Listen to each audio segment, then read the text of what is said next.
Sebuah perang besar yang terjadi pada tahun 1000 udah lama ngerasain ketidakadilan Belanda, tapi lebih milih taktik gerilya, strategi semakin sadar akan identitasnya dan pentingnya. Halo semuanya, kembali lagi dengan saya Indah Saya Indri di podcast Nestar. Tempat mengobrol santai dan seru, pastinya dengan narasumber yang keren.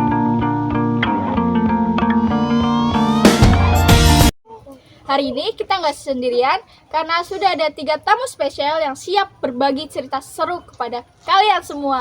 Langsung saja kita perkenalan dulu dengan narasumber kita hari ini. Silakan. Halo semuanya, saya Aisyah Dwi Safira. Halo, saya Yuliana Nafisa. Halo, saya Mela Silviana. Nah, oke. Senang hari ini kita bisa bertemu karena kita akan membahas salah satu sejarah penting bagi bangsa Indonesia, yaitu Perang Diponegoro. Sebuah perang besar yang terjadi pada tahun 1825 hingga 1830 yang menjadi salah satu perlawanan terbesar pada bangsa Indonesia. Benar banget, perang ini dipimpin oleh Pangeran Diponegoro dan punya dampak besar bagi perjuangan bangsa kita. Tapi sebenarnya apa sih penyebab utamanya perang ini terjadi dan apa strategi yang digunakan oleh Diponegoro? Nah, buat menjawab itu semua, kita langsung tanya aja sama narasumber kita. Menurut kalian nih, apa sih pemicu utama terjadinya perang Diponegoro itu?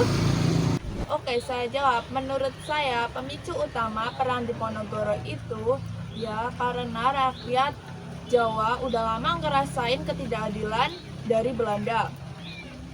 Mereka dipaksa membayar pajak sehingga hidup mereka makin berat. Ditambah sistem pertahanan yang makin banyak orang kehilangan tanahnya. Belanda juga ikut campur urusan adat dan keagamaan. Juga nilai-nilai budaya terus tergerus. Semua itu akhirnya memicu kemarahan dan mendorong Pangeran Diponegoro untuk bangkit melawan penindasan itu. Oke, selanjutnya kita ingin tahu lebih jauh tentang bagaimana sih strategi pertempuran ini dan strategi militer apa yang dipakai sama Pangeran Diponegoro untuk melawan Belanda. Pangeran Diponegoro itu jago banget bikin strategi. Dia nggak langsung berhadapan dengan Belanda, tapi lebih milih taktik gerilya, strategi cepat dan tergerak.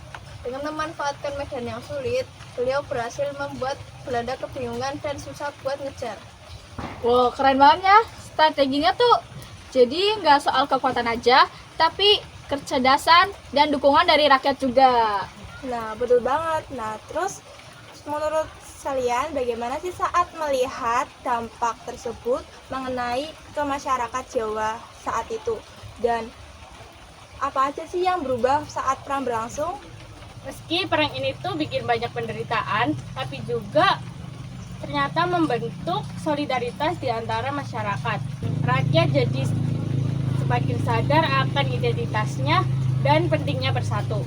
Jadi perlawanan ini nggak cuma soal militer, tapi juga menjadi titik balik dalam kehidupan sosial dan budaya mereka.